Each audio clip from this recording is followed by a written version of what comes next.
ആദ്യമായിട്ട് ചെയ്യാനുള്ളത് പ്രോൺസിൻ്റെ മാരിനേഷനാണ്. അതിനായിട്ട് പ്രോൺസ് 1/2 കിലോ എടുത്തിട്ടുണ്ട്. അതിലേക്ക് ആവശ്യത്തിന് ഉപ്പ്, 1 ടേബിൾ സ്പൂണോളം കാശ്മീരി ചില്ലി പൗഡർ, 1 ടീസ്പൂണോളം മഞ്ഞൾപ്പൊടി, ഇത്രയും പൊടികൾ ചേർത്തിട്ട് നന്നായിട്ടൊന്ന് തിരുമ്മി യോജിപ്പിക്കുക.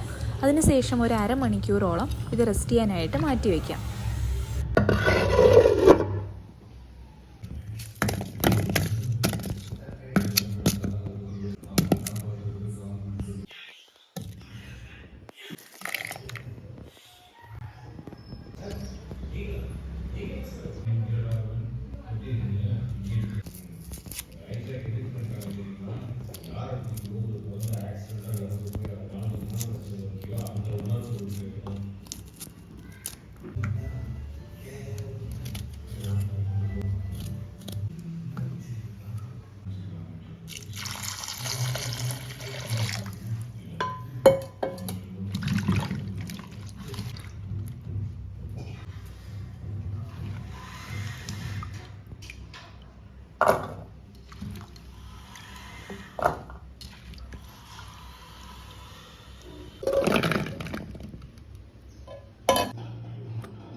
നമ്മൾ നേരത്തെ മാരിനേറ്റ് ചെയ്യാൻ വെച്ചിരിക്കുന്ന പ്രോൺസ് നന്നായിട്ടൊന്ന് ഫ്രൈ ചെയ്തെടുക്കാനായിട്ട് അടുപ്പത്തോട്ടൊരു പാത്രം വെച്ച് 4 ടേബിൾ സ്പൂണോളം വെളിച്ചെണ്ണ ഒഴിച്ചു കൊടുത്തിട്ടുണ്ട്.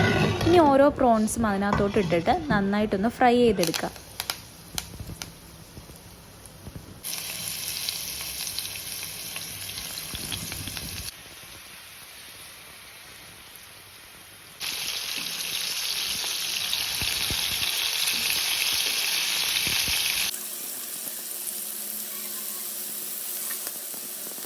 പ്രോൺസ് ഫ്രൈ ചെയ്യുന്ന സമയത്ത് മൂടി വെച്ചിട്ട് വേണം ഫ്രൈ ചെയ്തെടുക്കാനായിട്ട്. അപ്പോൾ അതിൻ്റെ ഉൾഭാഗമൊക്കെ പെട്ടെന്ന് വെന്ത് കിട്ടും. അപ്പോൾ ഇതെല്ലാം ഫ്രൈ ആയിട്ടുണ്ട്. ഇനി എല്ലാം ഞാൻ കോരി മാറ്റുവാണ്. പ്രോൺസ് വേവിച്ച ആ എണ്ണയാണ്, ഈ എണ്ണയിൽ തന്നെയാണ് നമ്മളിത് മുഴുവനായിട്ടും റോസ്റ്റ് ചെയ്തെടുക്കാനായിട്ട് പോകുന്നത്. അതിനായിട്ട് ആ എണ്ണ ഒന്ന് തെളിച്ച് വേറൊരു ചട്ടിയിലേക്ക് ഒഴിക്കുകയാണ്. അതിലേക്ക് 1 ടീസ്പൂണോളം കടുക് ചേർത്ത് കൊടുക്കുവാണ്. ഇത് നന്നായിട്ടൊന്ന് പൊട്ടി വരുന്ന ടൈമിൽ കുറച്ച് കറി ലീവ്സും കൂടി ചേർത്ത് കൊടുത്തിട്ട് നമ്മൾ അരിഞ്ഞു വെച്ചിരിക്കുന്ന 10-25 കൊച്ചുള്ളിയും കൂടി അതിനകത്തോട്ട് ചേർത്ത് കൊടുക്കുവാണ്. ഇനി ഇത് നന്നായിട്ടൊന്ന് വഴറ്റിയെടുക്കണം. ഉള്ളിലേക്ക് ആവശ്യത്തിനുള്ള ഉപ്പും കൂടി ചേർത്ത് കൊടുക്കണം. ഇനി ഇത് ഉള്ളി നന്നായിട്ട് വാടുന്നത് വരെ വഴറ്റിയെടുക്കാം. ഉള്ളി നന്നായിട്ട് വാടിയിട്ടുണ്ട്. ഇനി നമ്മൾ ചതച്ച് വെച്ചിരിക്കുന്ന ഇഞ്ചി വെളുത്തുള്ളി പേസ്റ്റ് 1 ടേബിൾ സ്പൂണോളം ചേർത്ത് കൊടുത്തിട്ട് അതിൻ്റെ പച്ചച്ചുവ മാറുന്നത് വരെ ഒന്ന് ഇളക്കിയെടുക്കുക. അതിനുശേഷം പൊടികൾ ചേർത്ത് കൊടുക്കാം. അതിനായിട്ട് 1/2 ടീസ്പൂൺ ഗരം മസാല, 1/2 ടീസ്പൂൺ പെരിഞ്ചീരകപ്പൊടി, 2 ടേബിൾ സ്പൂണോളം കാശ്മീരി ചില്ലി പൗഡർ. ഇനി കാശ്മീരി ചില്ലി പൗഡർ ഇല്ലാന്നുണ്ടെങ്കിൽ 1 ടേബിൾ സ്പൂണോളം നല്ല എരിവുള്ള മുളക് പൊടി ചേർത്ത് കൊടുക്കണം. ഇനി പൊടികളെല്ലാം ചേർത്തിട്ട് ഏകദേശം 1 മിനിറ്റോളം ഒന്ന് ഇളക്കിയെടുക്കാം. ലോ ഫ്ലെയിമിലിട്ടിട്ട് വേണം ഇളക്കിയെടുക്കാനായിട്ട്. ഇനി ഇതിലേക്ക് അരിഞ്ഞു വെച്ചിരിക്കുന്ന തക്കാളിയും കൂടി ആഡ് ചെയ്ത് കൊടുക്കാം.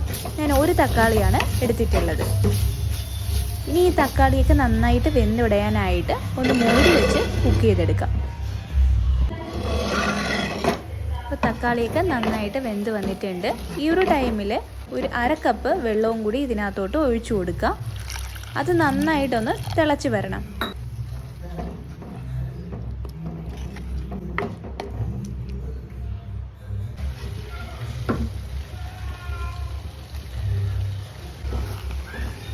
ഇത് നന്നായിട്ട് തിളച്ചിട്ടുണ്ട്. ഇനി നമുക്ക് ഫ്രൈ ചെയ്ത് വെച്ചിരിക്കുന്ന പ്രോൺസും കൂടി ചേർത്തിട്ട് എല്ലാം കൂടി ഒന്ന് ഇളക്കി യോജിപ്പിക്കാം. നന്നായിട്ട് ഫ്രൈ ആയിട്ടിരിക്കുന്ന പ്രോൺസ് ആണ്. അതുകൊണ്ട് ഒരു 2 മിനിറ്റോളം കുക്ക് ചെയ്തെടുത്താൽ മതി. ആ മസാല എല്ലാം ആ പ്രോൺസിലൊന്ന് പിടിക്കാനായിട്ട് മാത്രം.